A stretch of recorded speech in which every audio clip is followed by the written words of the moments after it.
Good evening to all of you. Last lecture में हमने किया था what is electrohomeopathy, definition of electrohomeopathy. Electrohomeopathy जो है वो कैसे काम करती है हमारी बॉडी के ऊपर। आज आज हम कर रहे हैं प्रिंसिपल्स ऑफ इलेक्ट्रोहोम्योपैथी। किन प्रिंसिपल्स पे जो इलेक्ट्रोहोम्योपैथी वो वर्क करती है, किन सिद्धांतों पे जो इलेक्ट्रोहोम्योपैथी है वो काम करती है। तो we are going to the those principles. First of all, principle of electrohomeopathy. Our first principle is complexa complexes curenture.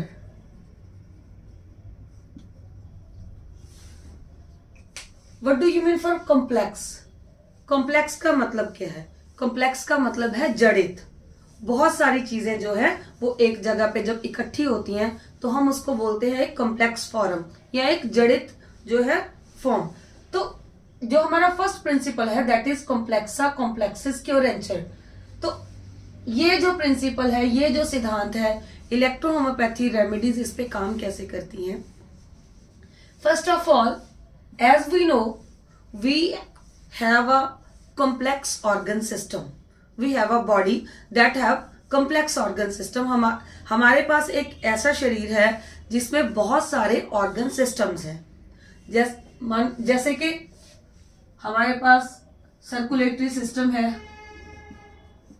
हमारे पास एक्सक्रीटरी सिस्टम है, डाइजेस्टिव सिस्टम है। तो बहुत सारे कॉम्प्लेक्स जो मतलब सिस्टम्स को मिला के हमारी एक बॉडी बनती है।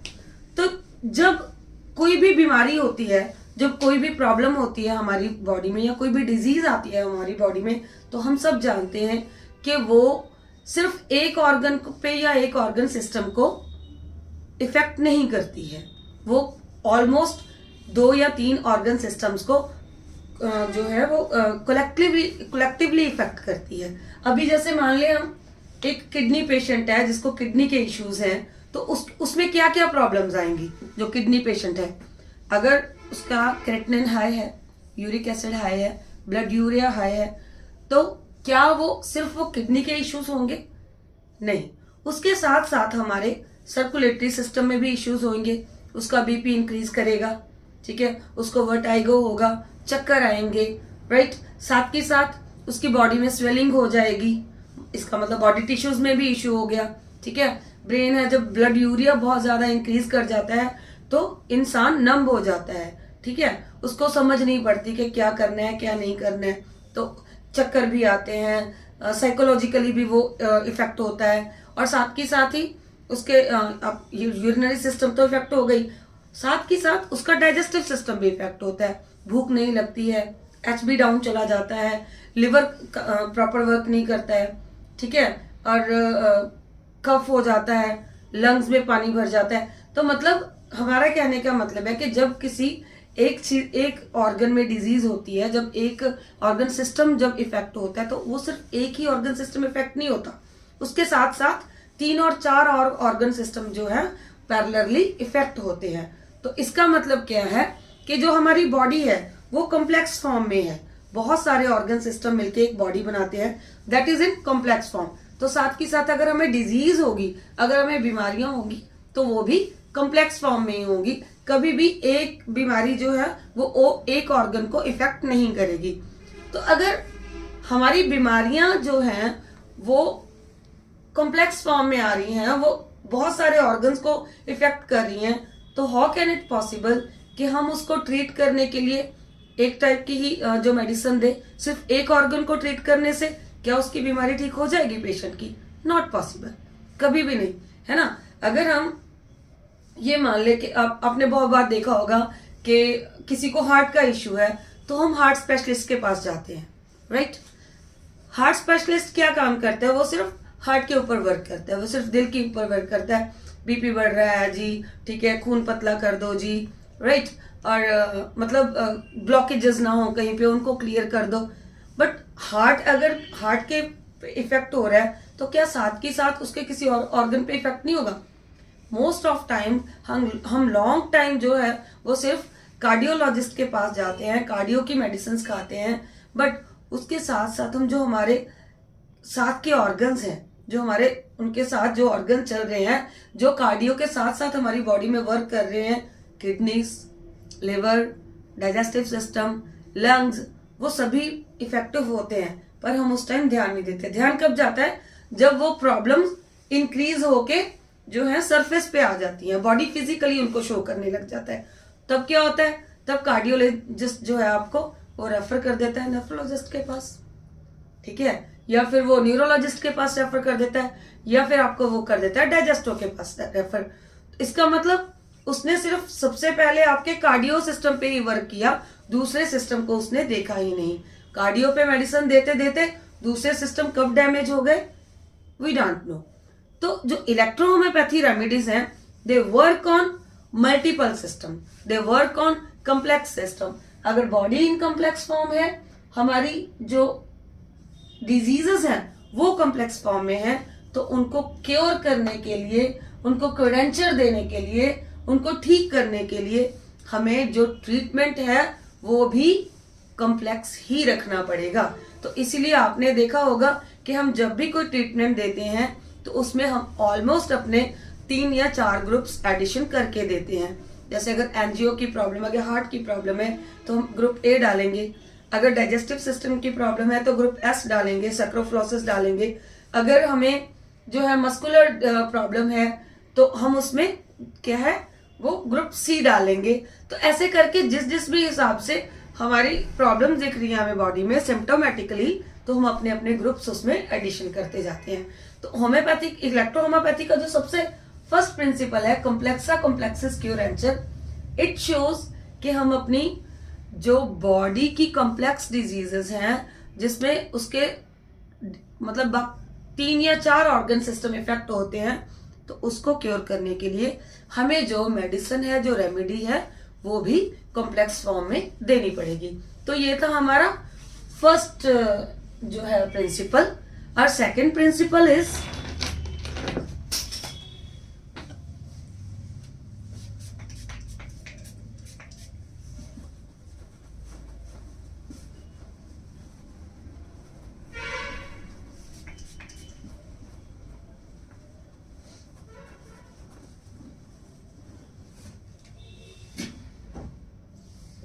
तो जो हमारा सेकंड प्रिंसिपल है that is law of polarity.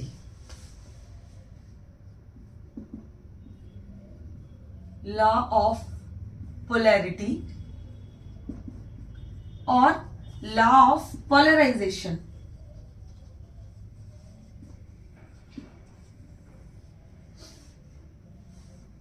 Law of polarization क्या है? आप सब जानते हैं कि जो सन है वो हमारी बॉडी का, हमारे यूनिवर्स का एनर्जी का एक सबसे बड़ा सोर्स है, राइट? और जो हमारी पृथ्वी है ये 2 पोल्स में बटी हुई है, किनमें? एक तो north pole and south pole. तो हम बचपन में ही हम 8th क्लास से लेके 10th क्लास तक जो है वो साइंस में पढ़ते आए हैं कि हमारी जो पृथ्वी है वो उसकी एनर्जी फ्लो करती है north to south pole, right? इसका अगर हम इसको इलेक्ट्रॉनिक उसमें लेके चले तो पॉजिटिव टू नेगेटिव, कोई भी एनर्जी कहीं भी फ्लो करती है तो वो ऑलवेज पॉजिटिव से नेगेटिव की तरफ करेगी। तो जो हमारी बॉडी है, जैसे हमारी पृथ्वी के 2 पोल्स हैं पॉजिटिव एंड नेगेटिव, वैसे ही हमारी बॉडी के 2 पोल्स हैं पॉजिटिव नेगेटिव, ठीक है, एंड पॉजिटिव नेगेटिव। तो जो हमारा हेड है, जो हमारा ऊपर वाला हिस्सा है, जो हमारा हेड है, that is positive pole, and जो हमारे फीट है, हमारे पैर हैं, वो हमें मतलब प्रिटेंड करते हैं एज अ नेगेटिव पोल।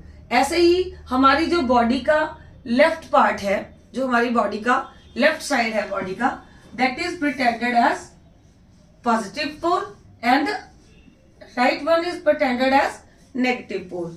तो पॉजिटिव नेगेटिव का क्या मतलब है कि जो भी हम एनर्जीज लेते हैं, कहीं से भी अगर बाहर से हम एनवायरनमेंट से एनर्जी लेते हैं तो हमारी एनर्जीज हमारे हेड के थ्रू अब्जॉर्ब होके कहाँ पे जाती है, रिवाइव हमारी बॉडी से बाहर फ्लो करती हैं हमारे नेगेटिव पोल से, जाने के हमारे पाँव से। जैसे आपने हम पुराने जमाने में क्या होता था, मोस्ट ऑफ लोग bare head and bare foot रहते थे, है ना, कि नंगे सिर नंगे पाँव। तो हम लोग अभी भी हम लोग देखते हैं कि पुराने टाइम लोगों को बीमारियां बहुत कम होती थी। ठीक है, क्यों? क्योंकि वो एनर्जी जो अब्जॉर्ब करते थे उनकी बॉडी में जाके जितनी उनको एनर्जी जो चाहिए थी, पॉजिटिव एनर्जी, वो सारी बॉडी में एकत्रित हो जाती थी, अब्जॉर्ब हो जाती थी। और जो चीज हमारी बॉडी को नहीं चाहिए, जो चीज वेस्ट होता था, जो वेस्ट मटेरियल है हमारी बॉडी का, वो एनर्जी थ्रू द फीट वो बॉडी से बाहर चली जाती थी। बट नाउअडेज हम लोग कभी भी चप्पल पहने के बिना कहीं नहीं जाते।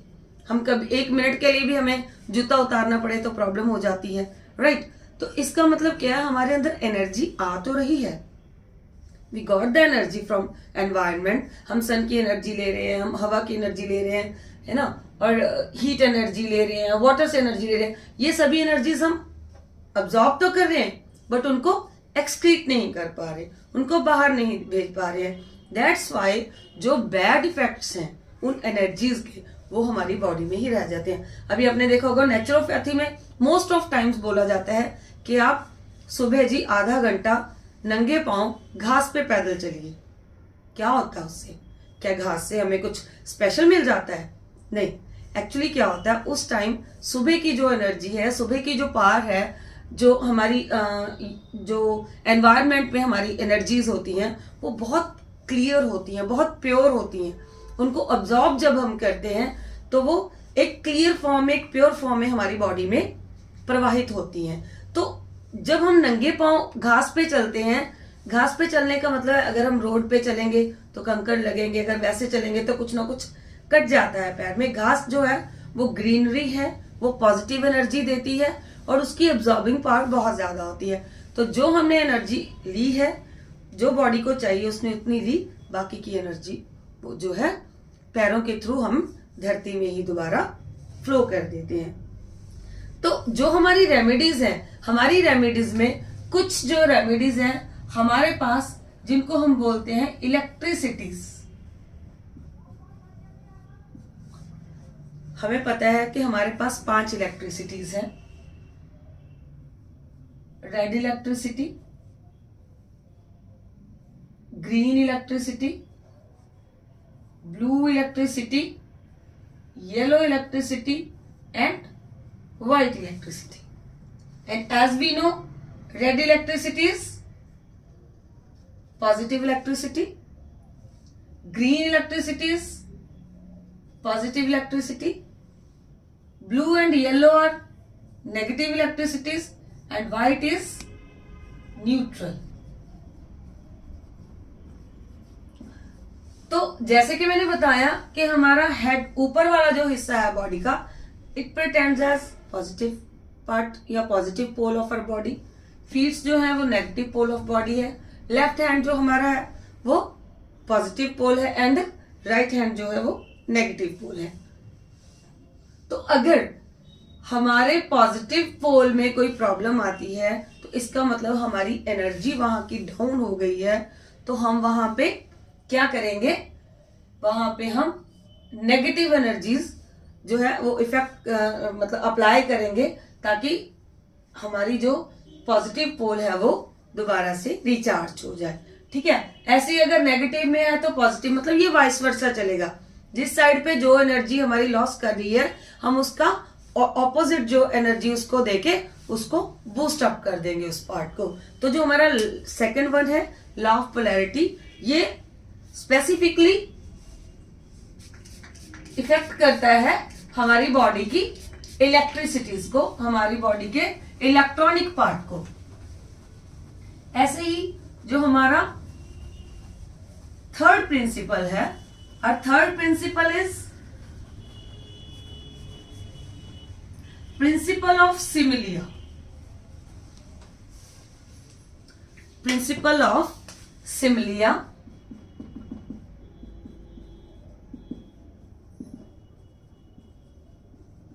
सिमिलिया। प्रिंसिपल ऑफ सिमिलिया, जैसे कि सिमिलिया का मतलब है सिमिलर, एक जैसी, है ना। तो ये जो प्रिंसिपल है दैट वर्क्स कि जो चीज हमें बीमारी दे सकती है वही चीज उसका इलाज भी कर सकती है, राइट। एक छोटी सी एग्जांपल देती हूं। आप सब लोगों ने सिनकोना बार्क के बारे में सुना होगा।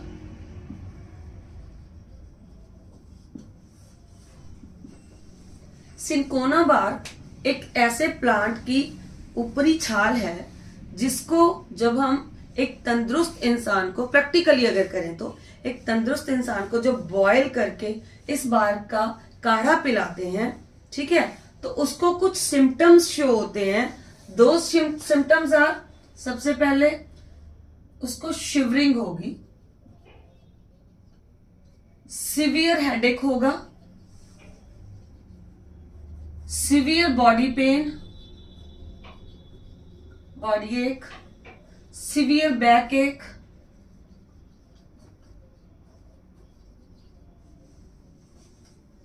High fever with shivering, quenchable thirst. Quenchable thirst का मतलब है बार बार प्यास लगना, मुंह का सूखना, ठीक है। तो अगर हम नॉर्मली ये सिम्टम्स देखें तो ये किस बीमारी के सिम्टम है? मलेरिया के, ठीक है। जब भी आप सिनकोना बार्क एक तंदुरुस्त आदमी को देंगे तो वो ये सिम्टम्स हमें फिजिकली शो करेगा, नॉट पैथोलॉजिकली, सिर्फ फिजिकली। पैथोलॉजिकली तब करेगा जब उसको सच में मलेरिया इंटरनली होगा। ये हमने जो है एक्सटर्नली मलेरिया, उस मलेरिया के लक्षण जो है, मलेरिया के जो सिम्टम्स हैं वो पैदा किए हैं, ठीक है।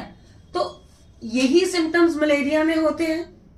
तो अगर यही सिनकोना बार्क हम मलेरियल पेशेंट को देंगे, जिसको मलेरिया हुआ उस पेशेंट को देंगे, तो वो उसके ये सारे सिम्टम्स खत्म हो जाएंगे, उसका फीवर खत्म हो जाएगा, उसके बॉडी एक्स खत्म हो जाएंगे, ठीक है। सिनकोना बार्क जो है, जो मलेरिया में हम कुनीन देते हैं, जो कुनीन साल्ट होता है जो स्पेसिफिकली मलेरिया में दिया जाता है, वो सिनकोना बार्क से निकाला जाता है। केमिकल कॉन्स्टिट्यूएंट है वो सिनकोना बार्क का, तो उस केमिकल कॉन्स्टिट्यूएंट से हम जो है क्या है, कुनीन बनाते हैं। तो कुनीन जब हम पेशेंट को, मलेरिया पेशेंट को देते हैं, तो उसकी ये सारी कंप्लेंट्स जो हैं वो खत्म हो जाती हैं, पैथोलॉजिकली भी एंड फिजिकली भी। तो इसी से जो ये प्रिंसिपल ऑफ सिमिलिया है वो कहता है कि जिस प्लांट में उस बीमारी के लक्षण पैदा करने के गुण हैं, वही प्लांट उस बीमारी को ठीक भी करता है। तो this is a law of similia, right.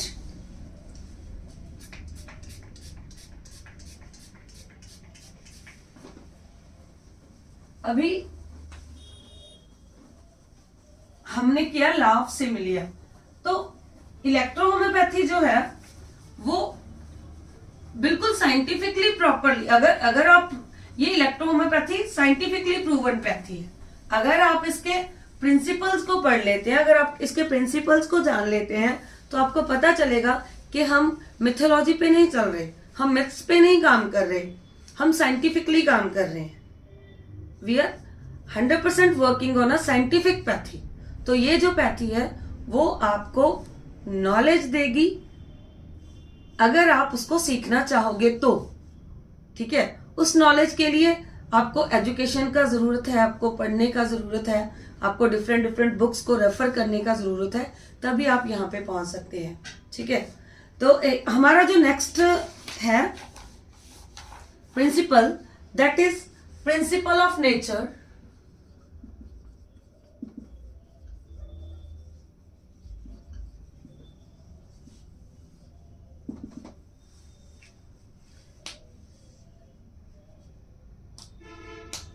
जो हमारी बॉडी है, जो हमारी ह्यूमन बॉडी है, हमारे बॉडी में एक प्रोसेस चलता है दैट इज कॉल्ड मेटाबॉलिज्म। आप सबने सुना होगा मेटाबॉलिज्म, आपका मेटाबॉलिज्म ठीक नहीं है जी, आपकी डाइजेशन ठीक नहीं है, जब तक आप मेटाबॉलाइज प्रॉपर नहीं करोगे तो आपको प्रॉब्लम्स होती रहेंगी।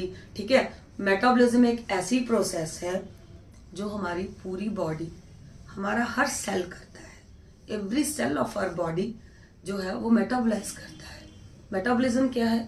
खाना खाना, उसको जो है डाइजेस्ट करना, उसको अब्जॉर्ब करना और उसको एसिमिलेट करना। ठीक है, तो मेटाबॉलिज्म एक ऐसा प्रोसेस है जो बिल्कुल प्योरली नेचुरली चलता है हमारी बॉडी में। ठीक है, इस प्रोसेस को हमारी बॉडी नेचुरल वे से करती है। हम जितना भी कोशिश कर ले हम मेटाबॉलिज्म को रोक नहीं सकते हैं।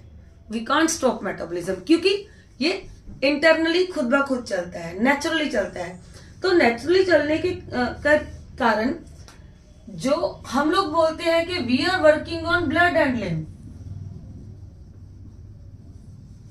तो जो मेटाबॉलिज्म से जो भी प्रोडक्ट्स निकलते हैं, वो चाहे एनर्जी है, ठीक है, वो चाहे हमारे न्यूट्रिएंट्स हैं, चाहे वो विटामिन्स हैं, चाहे वो कार्बोहाइड्रेट्स है, चाहे वो फैट्स है, कुछ भी है, वो सारा मेटाबॉलिज्म की प्रक्रिया से होके ही हमें मिलता है। तो मेटाबॉलिज्म के बाद ये सारा जो हमारे न्यूट्रिएंट्स है वो कहाँ जाते हैं?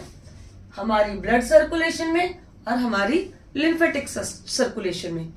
तो अगर मेटाबॉलिज्म सही नहीं होगा, ठीक है, अगर मान लो आपने प्रोटीन को प्रॉपरली डाइजेस्ट नहीं किया, आपने एल्ब्यूमिन को प्रॉपरली डाइजेस्ट नहीं किया, तो क्या होगा? एल्ब्यूमिन जब प्रॉपरली डाइजेस्ट नहीं होता, मेटाबोलाइज नहीं होता, वो क्या करता है? किडनीज में जाके प्रॉपरली एक्सक्रीट नहीं होता है। जब एक्सक्रीट नहीं होएगा तो वो कहाँ जाएगा? वहां से back flow to the circulatory system. तो हमारी सर्कुलेशन में, हमारी ब्लड सर्कुलेशन में एल्ब्यूमिन का रेट जो है वो हाई हो जाता है। राइट, इसका क्या मतलब है कि हमारी किडनीज प्रॉपर वर्क नहीं कर रही? नहीं, हमारा मेटाबॉलिक सिस्टम प्रॉपर वर्क नहीं कर रहा। राइट, तो ऐसा ही अगर हम कहते हैं कि जी हार्ट में ब्लॉकेजेस हो गई हैं, कॉर्नरी आर्टरी ब्लॉक हो गई है। कॉर्नरी आर्टरी ब्लॉक कैसे होती है? हमारी जो ब्लड है उसमें फैट्स, ट्राइग्लिसराइड्स इंक्रीज कर जाते हैं। तो जब हमारे ब्लड में फैट्स एंड ट्राइग्लिसराइड्स इंक्रीज करते हैं तो ब्लड जो है उसकी विस्कोसिटी इंक्रीज हो जाती है, वो हाईली विस्कस हो जाता है, उसकी थिकनेस बढ़ जाती है, जिसको हम कह देते हैं जी इनका तो खून गाढ़ा हो गया है। राइट, तो जब हमारा खून गाढ़ा होता है उसका मतलब ये नहीं है कि मतलब आपके ब्लड में कुछ ऐसा है कि जो हार्ट ने कुछ पंप करके गाढ़ा कर दिया उसको। नो, हमारा मेटाबॉलिक सिस्टम कंफ्यूज्ड है, हमारा metabolic system is not working good. वो जो है क्या काम कर रहा है? हम फैट्स खा रहे हैं, हम जो है टीजीज खा रहे हैं, सब कुछ ले रहे हैं, कोलेस्ट्रॉल ले रहे हैं, बट वही कोलेस्ट्रॉल, वही फैट्स वो हम प्रॉपर डाइजेस्ट नहीं कर रहे हैं, प्रॉपर अब्जॉर्ब नहीं कर रहे हैं। जब अब्जॉर्प्शन नहीं होगा उसका प्रॉपर, तो वो जो एक्स्ट्रा वेस्ट होगा वो बाहर ना जाके हमारी बॉडी से वो फिर से ब्लड स्ट्रीम में घूमना शुरू हो जाता है। तो उससे जो है हमारे खून की विस्कोसिटी, जो ब्लड की विस्कोसिटी है वो इंक्रीज हो जाती है, वो थिक हो जाता है, और उसके कारण जो है क्लॉट्स बनने शुरू हो जाते हैं। ठीक है, ब्लॉकेजेस होनी शुरू हो जाती हैं। तो इसका मतलब है कि जो हमारा नेचुरल प्रोसेस है मेटाबॉलिज्म, अगर वो सही नहीं होएगा तो ये दोनों सिस्टम कभी भी सही नहीं होंगे। And we are working on these systems. अगर ब्लड एंड लिम्फ इफेक्ट है तो पूरी की पूरी बॉडी के जो सिस्टम्स हैं वो इफेक्टेड हैं, तो हम बीमार हो जाएंगे। ठीक है, तो इसीलिए हम इन तीनों चीजों पे काम करते हैं। जो हमारी फर्स्ट ग्रुप है सैक्रोफ्लोस्को, that works on metabolism specially. ये सैक्रोफ्लोसो जो है वो काम ही मेटाबॉलिज्म पे करता है। उसके बाद हमारा जो ए ग्रुप है एंजियोटिको, वो करता है काम ब्लड पे, ठीक है, यानी कि सैंगुइन टेम्परामेंट पे। और साथ ही साथ जो हमारा ग्रुप सी है, ठीक है, कैंसरो ग्रुप है जो कैंसरोसो, that works on lymphatic system, तो वो करता है काम हमारे लिम्फेटिक सिस्टम पे। तो मतलब हमें अगर सारी हमारी बॉडी को स्वस्थ रखना है, बॉडी को प्रॉपर हमें हेल्दी रखना है, तो हमें इलेक्ट्रोहोम्योपैथी में हमारी ये 3 स्पेसिफिक जो ग्रुप्स हैं इन पे काम करना होगा। ठीक है जी। तो जो हमारा प्रिंसिपल ऑफ नेचर है वो काम करता है इन तीनों ग्रुप से ऊपर स्पेसिफिकली। इसके बाद आता है principle of odd force, principle of OD force. आप लोगों ने ऑलमोस्ट सुना होगा कि हमारे अंदर एक एनर्जी है, हमारी बॉडी में एक एनर्जी है जिसको हम क्या बोलते हैं, आत्मा, है ना। हमारी बॉडी में एक एनर्जी है आत्मा।